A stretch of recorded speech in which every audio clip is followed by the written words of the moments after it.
Welcome everyone to another episode of Beyond the Game. I'm really happy, really excited about this one too because this person that I'm gonna talk to, this special guest that we're gonna have here at the channel, went to the same school at least for a couple of years, to the same school that I did. So we kind of like know the background, where we come from, both small school in a small town.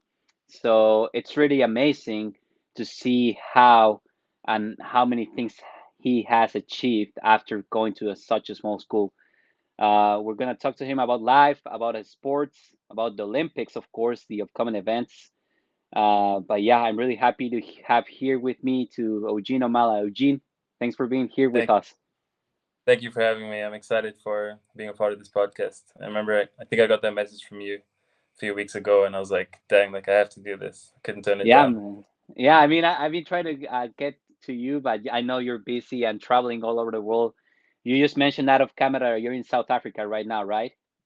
Yes, so we just got here with the Dutch national team a couple of days ago, and kind of this long training camp, getting ready for the next big thing, which is the World Relay. So that's what we're here for now. Yeah, man. I mean, I wanna start from the beginning for the people that don't know you yet, that haven't met you. Um, Born in 2000, right? In October 5th. In Yeah. You were born in Netherlands, Yes. in Yeah. Born in. Netherlands, but after that you moved to Uganda and then came to the US to run track and field, right? And went to the Olympics and pretty much just a track star now, right? Yeah, something like that. Tell me about it. How is that connection between Netherlands and Uganda? How were you born in Netherlands, but then you moved to Uganda? How's that connection? Yeah, yeah. So my mom and dad, they met in Uganda, kind of doing like volunteer work and stuff like that, and then they married in Uganda, but then they said they want to live in the Netherlands, so they kind of lived there. They had us obviously in 2000 in a small, kind of a small city called Zoetermeer, and it was nice. I had my childhood there. We lived there until we were like almost seven, me and my brother, and then when we were Twin brother, seven, right? twin brother, Yeah. identical twin. Yeah.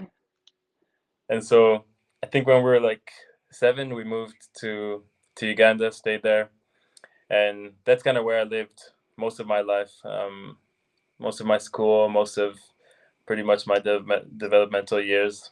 And yeah, after that, that's when I kind of got that opportunity to get a scholarship for track. I just ran 1 year in high Right, school and kind of got a good scholarship, I'd say, from McKendree University, which right. is where we went together. Yeah. Before we go there, I want you to tell me a little bit of how was that shift between Netherlands and Uganda. If you remember something about living in Netherlands as a kid and during your time in Uganda, tell me a little bit about it. How was your life there with your family? You just told me that you run track just 1 year during high school, and that's when you decided to pursue the dream. How was all that process? Yeah, so like the transition from Netherlands to Uganda was, I'd say it was really smooth because I think just from that moment on, I was always just really adventurous. I liked traveling, and I think even now this just is carried on. Like I don't like being in one place for too long. So um, yeah, moved to Uganda. Then even when I was in Uganda, I moved to different cities. Kind of, I did some of my high school at a boarding school in Kenya, which is crazy. Like we were just kind Wow. of all the time just moving around, you know. So I think it was a really nice childhood. I remember most of my childhood in the Netherlands, but obviously it was such a young stage of my life that some of it was forgotten. But I'll say like the important things, the like the language, I still know the language, the kind of those core memories. I still have most of those. And then what about like you just said it, you didn't practice track and field. How was that that thought about it? Hey, I'm gonna practice track. Did you practice any other sport or why that decision of Yeah, that's kind of crazy. We um, I told my dad like I want to do school in the U.S. and he said okay, but we can't pay for that, so you're gonna have to get like a scholarship some way. And he was the one who said like I think you guys should do track, but I was like no way. Like I play rugby. That's the only sport I really liked. I was like I play rugby. I'm gonna get a scholarship for that. So I played rugby for a while, but there's no like really opportunity for those kinds of scholarships in the U.S. And so at a certain point, my dad like kind of hired this track coach, and he said just try it for a little and see how it goes. And after like I think like 6 months of training, I ran like 10:7, which was, I mean, it's not like a crazy time, but for running only for 6 months, I think it was really good, and it kind of made me stand out.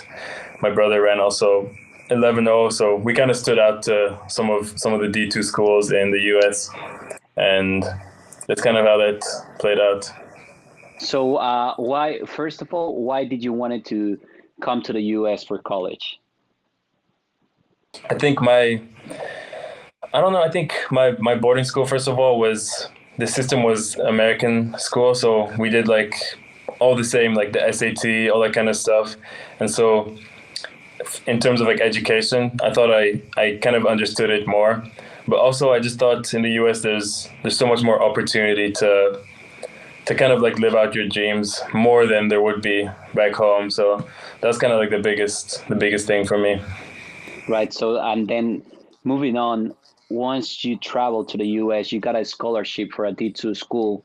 Um, then you once you got here to the US, specifically to McKendree, how was that first couple of months? What's coming also with your brother, with your twin brother, Yeah. different culture, different maybe school system. How was that that time for you? It was really tough. Like I talk about that a lot. I was just talking to my girlfriend just a bit ago, kind of telling her about all my experiences in McKendree, and I'd say probably one of the hardest times of my life. Like I thought I was like, like when you watch on TV, you see American culture. I was like, okay, I know what it's gonna be like, but it was just really different, and I struggled to make friends. I struggled to just like fit in and all that stuff. So I'd say that the whole first year at McKendree was probably one of the hardest years of my life. Missing home, missing my friends and my family. But after the first year, I was able to really also make a couple of friends, and I started doing good in the sport. I think the sport is really what gave me like confidence and gave me enjoyment in my life. So when I started doing good, then I was like, okay, now there's kind of like a purpose that I'm here for. So you came, of course, you started up doing track, but at that point you'd be just doing track for 2 3 years, right, max? So Um, how was or how one long have year. you been doing track? It was just one One year. I don't 1 year. think for that. Yeah. 1 year, that's crazy. So by then, I mean, you started working really hard on everything, but you were not thinking about going to the Olympics, right, at that time. No, no, So you were no. just doing track because of scholarship and try to go through school, but you said that you were going through a tough time.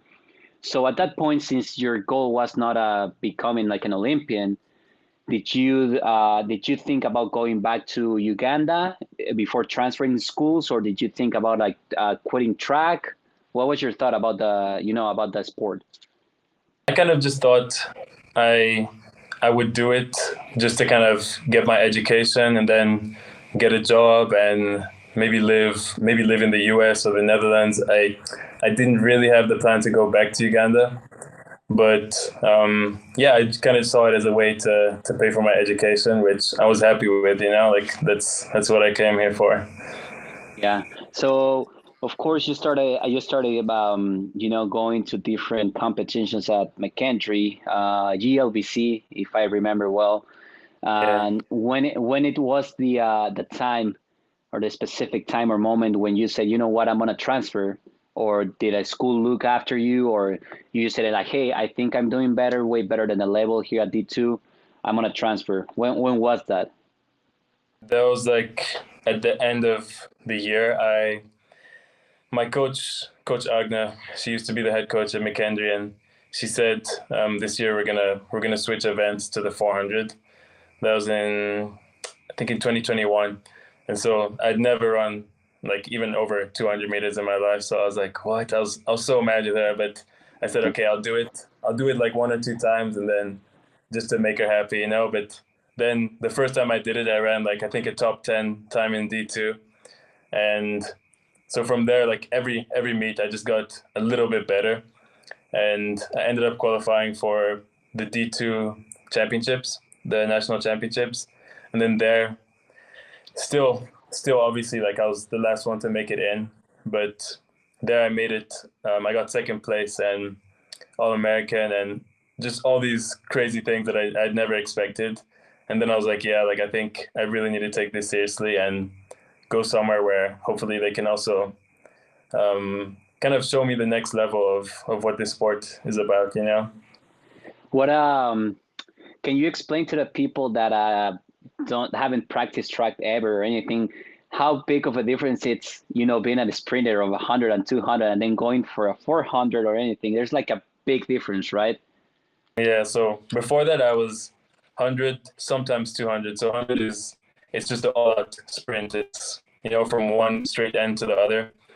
200 already is getting a little bit hard because it's a half lap. But the 400, you as a non-track person, you just have to go to a track and look how big that whole track is, Yeah. and you run almost full pace for the whole thing. So it's I think it's personally I think it's the hardest event in track, but that's unbiased also. But, yeah, Yeah, because it's like your best event probably, right? For yeah, it 100. is. No, it's crazy. I've done that a couple of times. I did track for a little bit, and I can tell that 400, man. Oh, man, I'm telling you, like after the 300-meter, you're gone, but you gotta keep sprinting. Yeah, crazy. So you qualify to all these national events, get all these recognitions, all American, broke records probably from McKendree. Your coach was the one who kind of like told you like, hey, let's move on to the next level. I'm gonna connect you to this school, or like school started asking for you. How did that work? So I kind of actually heard some rumors that she was gonna leave, and at that point she was really the only reason that I was still at that school, because I thought she was really a good coach, at good coach in terms of really professional, and also obviously the one who really told me to switch events. So I was like, I trust her. But when I heard that she was leaving, yeah, I kind of thought I'm not gonna risk, um, her leaving and me being with another coach who maybe doesn't really understand me as an athlete. And so I kind of made that decision by myself. I asked a friend how that works. I didn't even know there was such a thing as a transfer portal, and he told me like, yeah, you have to do this and this. So yeah, I kind of got in the transfer portal. I talked with my coach before, and she was disappointed, but she did actually end up leaving like 2 months later. So I was happy I made that choice, because I don't think I could have been there for another year. I don't think it would have been the best thing for my development. So Right. yeah, And you end up transferring to Southeastern Louisiana, right? yeah, Yeah. How was that's a D1 school, right? yeah. So now that was Uh, cool. and how long were you there for? 1 year or 2 years? I was there for 2 years actually. 2 years. How was your time there? How was the level compared to D2? How was that transition? I would say like, yeah. So my time at Southeastern, as socially speaking, like with just still adjusting to the US and making friends and all that stuff, it was really my best time in the US. I had a really good strong relationships with some of my teammates and some of the coaching staff. And so I think it's somewhere where I grew a lot as a person.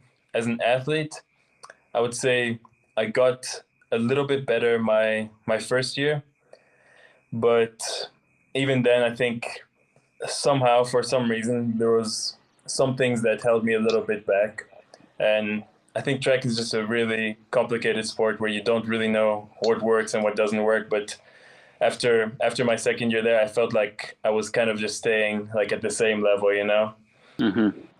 What were some things that you just kind of like said that were holding you back? Was it something related, strictly related to the sport? Was it the town, city that you lived in, or what was it? I'd say it was really only just purely physically and Okay. related to the, I just, I wasn't running. I think I always had like a really, after that year at McKendree, the last year, I had a really strong belief that um, I, I think after running that event for 6 months and improving that much, I just knew that in myself there was a lot more in store. And so at Southeastern Louisiana, I did run faster, but there were still times when I dipped below and went back to that performance level at McKendree. And I just thought in my head that something isn't right about that. I don't think I think I can only see myself in a place where I'm kind of growing, and it's okay to sometimes, growth isn't just a linear Right. process, but I think in Southeastern it was too much of the negative a little bit sometimes. So when so after like right after McKendree at Southeastern, or even your last months at McKendree, when you realized that you were really good at the sport, that's when you kind of like thought about it, like, hey, I can go farther, I can go D1. And then once you got to D1, at what point it was at Southeastern, it was at Kansas State. When did you think, or when did you process that idea of like, hey, I think I can make it professional or go to world championships or Olympics? When was this? I think I think I always had it kind of in the back of my mind, but especially my last year at Southeastern, I did have one coach in particular who really believed in me, and probably the first person who really told me like, yeah, you can run some crazy times, you can make it all the way to the top. And I think sometimes you only need one person to really believe in you and to really tell you that. So even though I kind of believed it in the back of my head, then I kind of had it in my head. I actually ended up reaching out to the Dutch national coach who trains me now. I think that last year at Southeastern, I wrote to him, and he said like, "Oh, like your times are really impressive. Um, you would have a spot on the national team. Maybe not number one or number two, but we could probably have a spot for you." So, like, basically, he said like, "We're keeping an eye on you." So that's when I kind of had it in my head. Right. And then once you reach out to him and you were still at Southeastern University, um, you already mentioned that you were going through a couple of things, that you were not reaching the level that you wanted to. Uh, there was not a like a rule in NCAA where you cannot transfer twice from university. Was that a thing or not really? I might be wrong.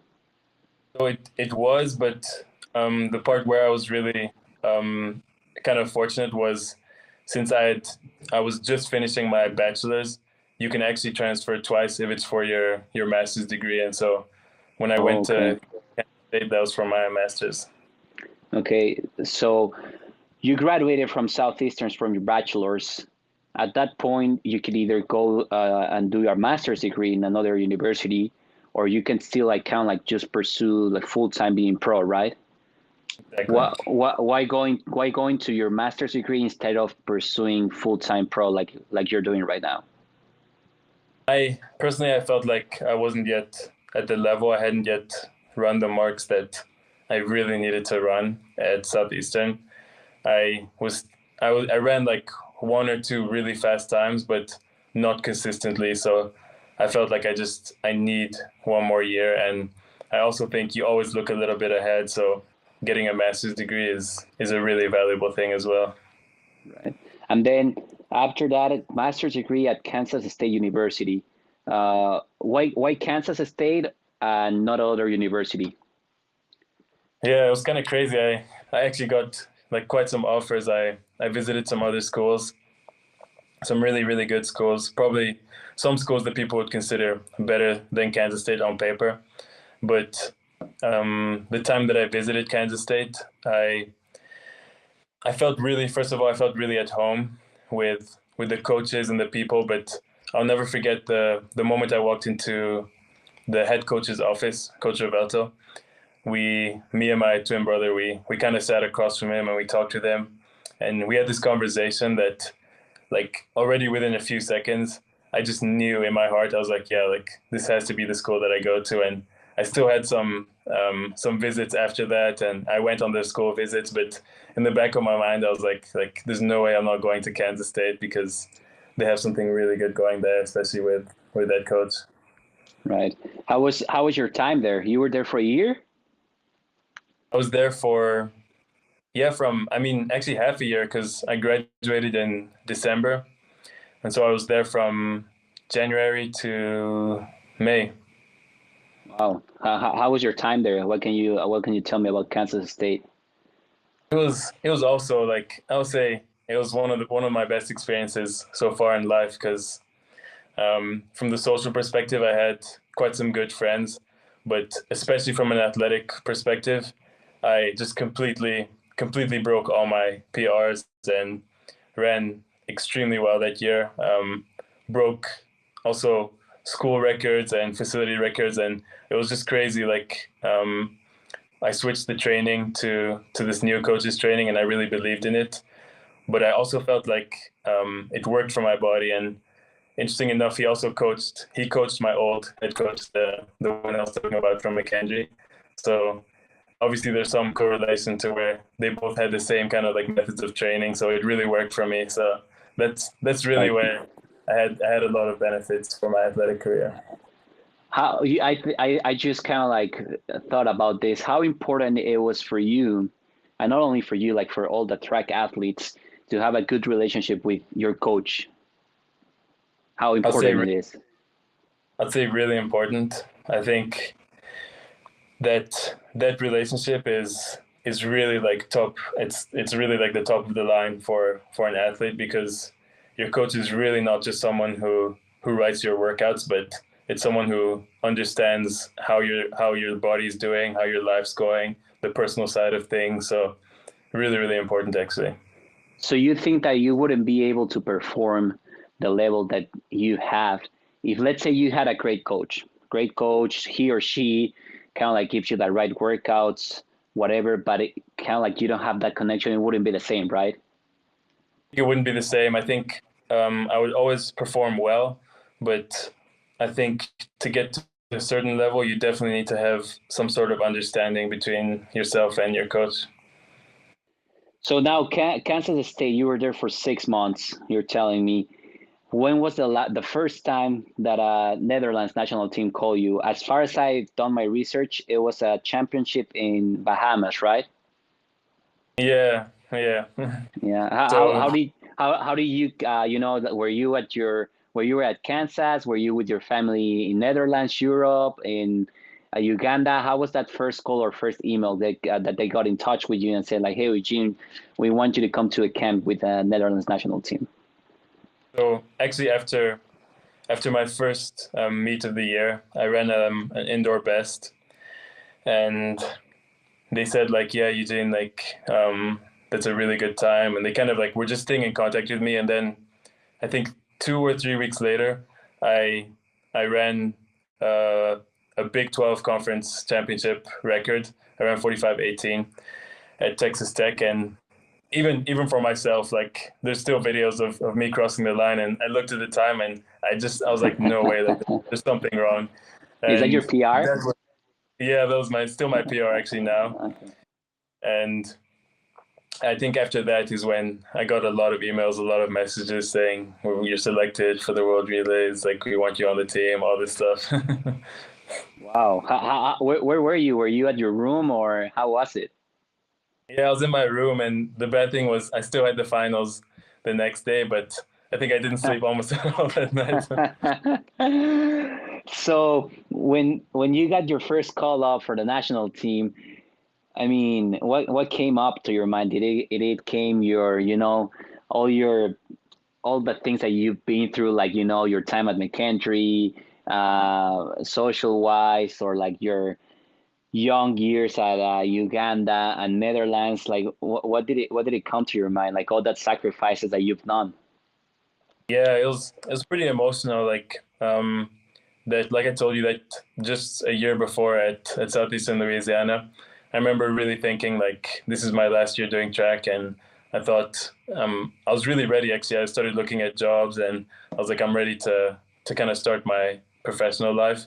And so just that difference of just one more year of pushing a little bit more was really, really emotional. I think it took a few, really, it took a few like weeks or months to fully process, and then it felt like every few months, like something better happened, you know. So I felt really, really, really blessed, actually.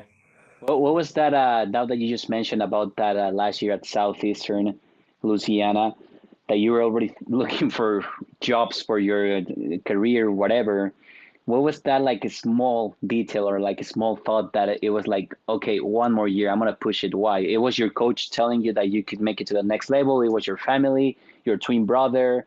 I don't know if you had a girlfriend at the time, or what was that a small thought of saying like, no, I'm gonna push it a little bit more. I think actually what I really take it back to was when I started the sport in 2018. I remember even at that stage, after running pretty good for a first year athlete, I remember a couple of times I really prayed to God, and I said like I really want to wear my national jersey one time, and I think I did that like a few times every year until then. But I think I really, really remembered like that small or younger version of Eugene saying that, and I was like, I need to like prove to that young version that I did that, you know, that I made it for him, and Right. that was all I wanted to do. All I wanted was just to wear that jersey once, you know, like. This is something that I was going to ask a little bit later on, but I mean, I want to ask it right now. What would you tell to the that kid, Eugene, younger, or to that maybe teenager that he was going through tough times at McKendree, at Southeastern? Like, what would you tell him now, March 31st of 2025? I would really tell them just have fun with the whole part of the journey, the the bad days, the good days, the days that you miss your parents, and the days that maybe you don't miss them as much. You have time with family. I think I'd really tell them have fun, enjoy the journey, because once you make it to that place where you wanted to make it, the thing that you remember is the journey, is the whole path there, and so it's really good that you just enjoy that you appreciate and be grateful for that opportunity. Yeah, well, that's an amazing. I'm pretty sure your younger self will appreciate that a lot, man.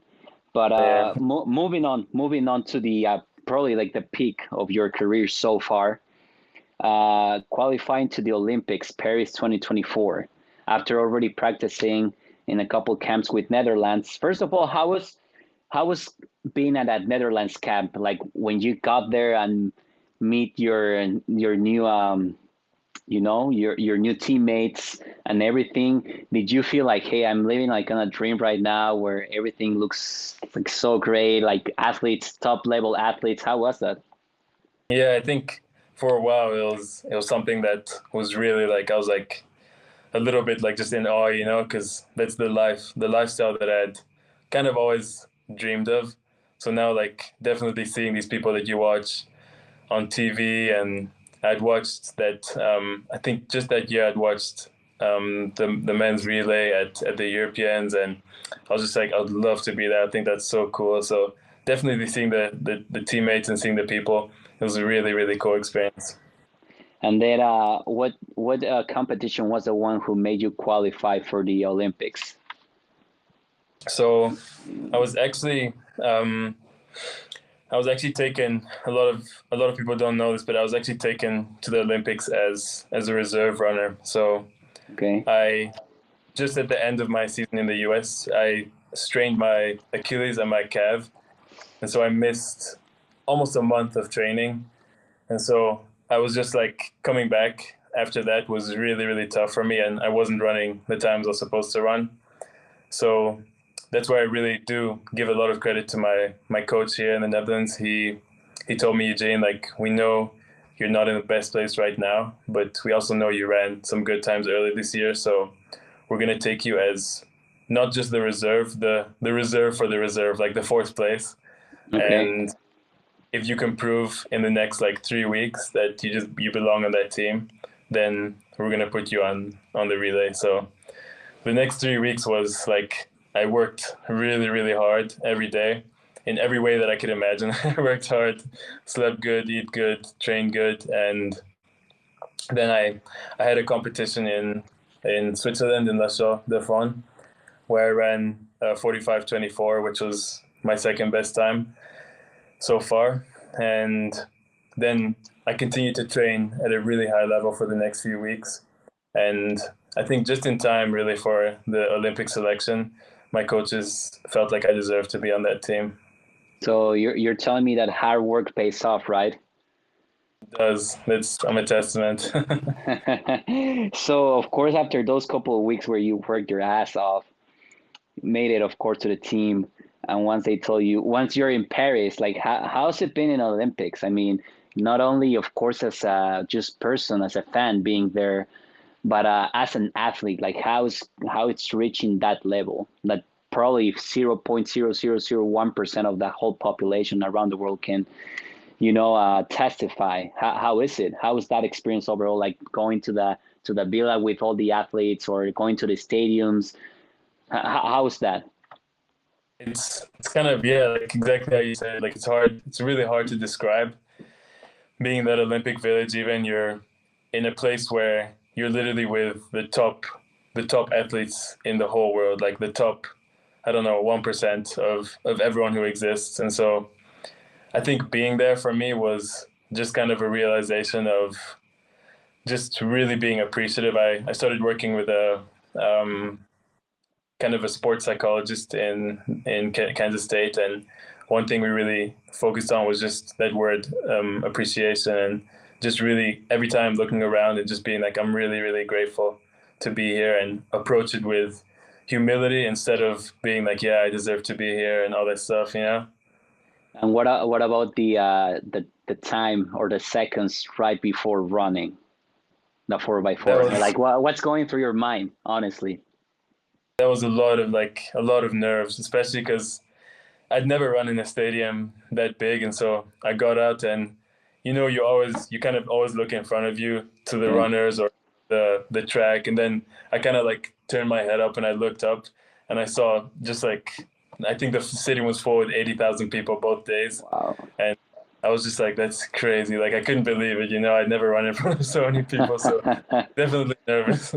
And you saw yourself, or at least you saw your teammates, like on those huge screens, right, Yeah, from the yeah. stadium, and people like shouting your name, or like the guy from the stadium saying like your name, like what's are you like what's your thought process, like what's going through your mind exactly, like oh shit, it's showtime, or you get more nervous, or you get excited, you get anxious? I think like in the moment when the nerves are really like the days before, but the days that I really competed, I get out there and I'm really, really like I'm really locked in. You look up and you're maybe you have a split second of just like, dang, like this is crazy, but then you focus. You're like, I need to, because when you're racing, you can't have any of those outside thoughts or anxieties or fears. So I think I was really also confident and focused on what I had been doing and on my training, and so I was excited. I was just really excited to race.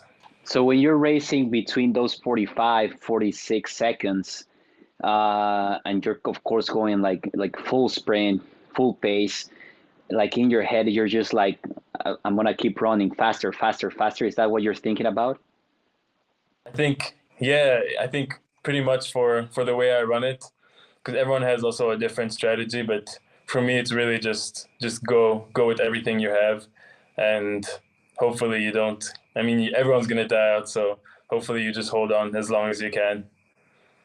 What about so you guys won, of course, gold medal. uh Same thing. I mean, how do you feel? What were you thinking about it? How do you celebrate it with your teammates? Yeah, like I think that was really the moment when it like, especially when my teammate finished crossed the line, and I just realized, like in my head, I was like, I'm actually like, like you're part of, I don't know, a few hundred gold medalists in history, and definitely just like a little bit in shock. I think for me it didn't fully process until like maybe some days later or something. But it was just a crazy experience, and the best way for me always to celebrate is I went and spent some time with my girlfriend, and I'm really like I'm not really like a person who's going partying and stuff, and spent some time with my girlfriend and her family, and that was really good. Just enjoy, and it's especially when it's like a victory like that, you need to definitely sit back, take some time off from the sport a little bit, and just really be grateful for that whole experience. Was your whole family and girlfriend there at the stadium? My family unfortunately was back in Uganda, Okay. and my girlfriend also couldn't make it, so that was the only unfortunate thing. But Okay. we we still enjoyed it, and they still supported me from where they were. How's listening to the national anthem, raising up your flag and getting it with that gold medal in your chest? Pretty emotional, yeah. I'm not gonna lie, pretty emotional because in that moment you stand up there, then that's the time when you really your whole like career kind of flashes through your head, and you remember like all the things that you did to kind of get to that place. So I'm pretty emotional. So, I mean, it's been almost a year since that. I know that you've been practicing, working a lot, still in track, and just like you mentioned, you're in South Africa, in South Africa right now for a camp, and you're going to China next in order kind of like to qualify for Tokyo.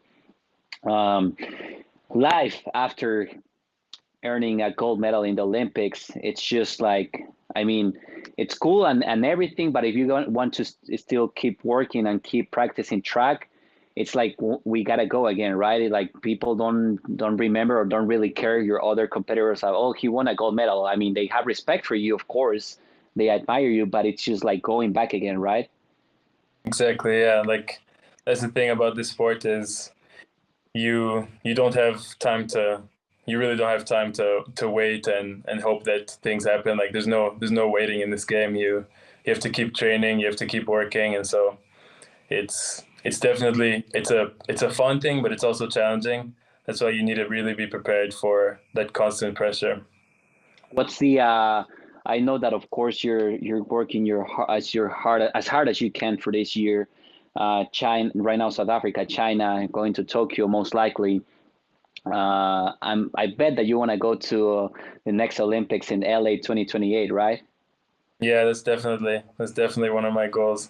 I know it's I'm probably getting a little bit ahead of time, but right now, as for March 31st of 2025, what do you want to do? What like how long do you want to keep practicing the sport professionally, of course?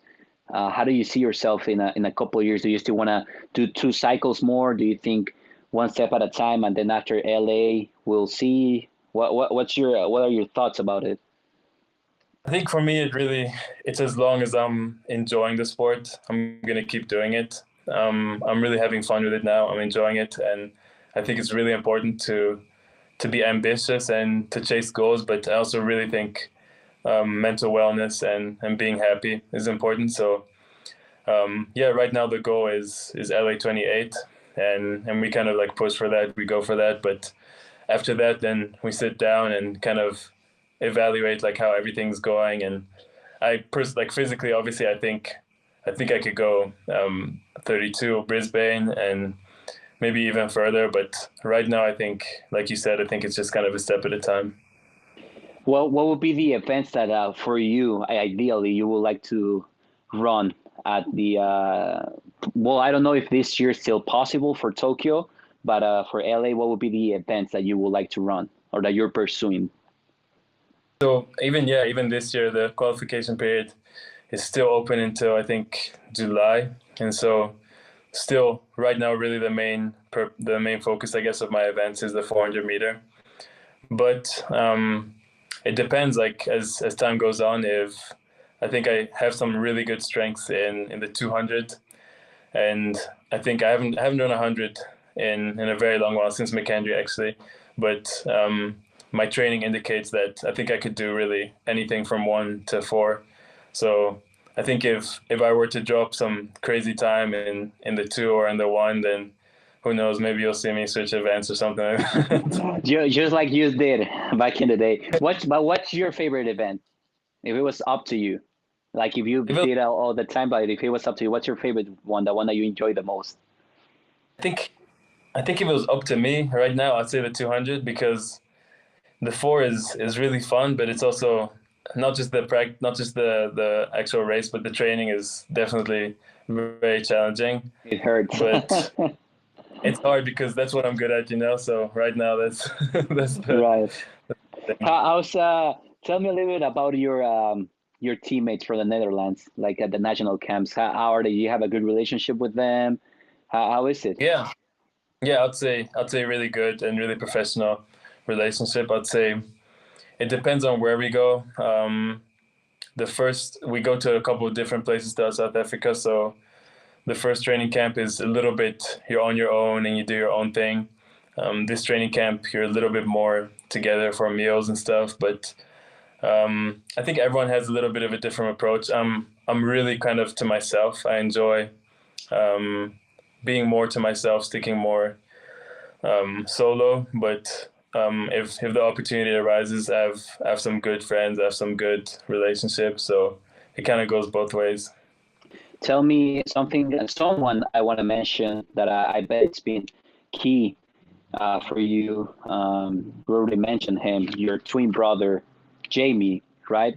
How Yeah, important has it been for you to been through all this journey, Netherlands, Uganda, McKendree, Southeastern? I know that he went also to Kansas State, right?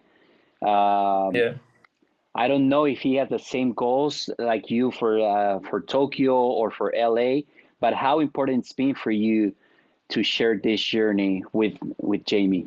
How important Yeah, and really, how supportive he has been for you? really, really important. I think for a fact I wouldn't be here if I didn't have had him like by my side for these past few years. That I know for sure. I think we went through a lot of experiences, some really, really challenging experiences together, and we also did get some victories. We've been on the same relay team in every school and got some really cool victories together too. So I would say really important, but also he, like you said, like he still also has those goals. He's still training. The national team coach also sees a lot of potential in him, and he he still trusts that there's something really special in store for him, which I believe too. So we kind of just continue with that mindset, I'd say. Absolutely. Does he live in Netherlands or where does he live now? Yes, in the Netherlands. That's nice. And that's something that I, just like you mentioned, that I also want to point out. In one of your Instagram posts, I saw a caption, a quote that it said, "From countless obstacles to countless victories." Kind of like to wrap it up, this conversation, I want you to tell the people, the audience, older people, younger athletes, people that are probably stuck somehow, somewhere in their careers or in their sports, or they're just starting to build this new thing in their lives. Can can you tell them like an advice from you that of course you went through a lot, moving first of all from countries that it's such a hard thing, from Netherlands to Uganda, Uganda to the US, and then going into such a small school and town like in Lebanon, and then moving to Southeastern, not knowing that you were going to become pro, and now you're pro. Like, after looking back, like your whole CV and your whole life, of course you've been through a lot of things, a lot of obstacles, sacrifices, and just like you said, at some point you probably thought like, hey, I might gonna not quit, but this is over for me. Yeah, And what can you tell to that people that are going through that tough time in their lives? yeah. I think definitely that's something I love to talk about. I think it's really important. I think the thing that I really, really need to say always to people, whether you go through that or whether it's even worse or if it's a little less, if you're just starting the journey, whatever it may be, is don't let obstacles or setbacks or failures, don't let those define the moment of who you are. I think for myself, I look back and it took 4 to 5 years to really get to the place where I wanted to get. And in those 4 to 5 years, there wasn't there wasn't always successes. Sometimes there's really really big setbacks. Sometimes there was times when I doubted myself completely, like more than anyone else has probably ever doubted themselves. And so I think that's just to say that don't feel bad about doubt. Don't feel bad about failure.